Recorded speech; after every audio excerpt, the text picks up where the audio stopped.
Hello guys, আসসালামু আলাইকুম, welcome to my new pigeon blog. তো আজকে কোনো পিজন নিয়ে কথা না, তো আজকে একটা খাঁচা বানাবো।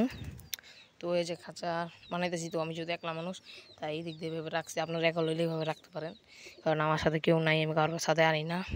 কবুতর মতো বসন লাগিয়ে দিতে পারে সেই জন্য। তো প্রথমে এবার এভাবে রাখা, তো একলা মানুষ ভিডিও করতে একটু কষ্ট হয়ে যাবে। তারপর আপনাদেরকে দেখাচ্ছি। তো আমি বানাবো দোতলা, ঠিক আছে। একতলা বানাবো, নিচের তলা পরে বানাইলাম, না বানাইলে নাই।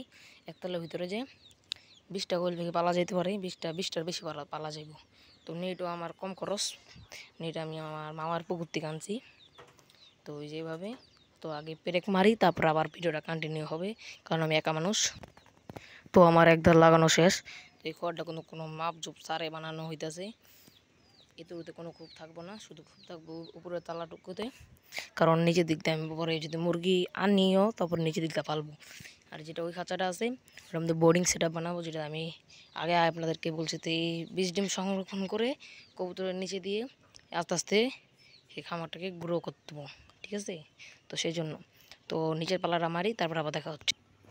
তো এবারে যে তলির মাপে নেট কাটতে হইবে, নিচে নেট দিমু আর সাইড দিয়ে নেট দিমু। তো আবার নেটটা কেটে আবার দেখা হইতেছে।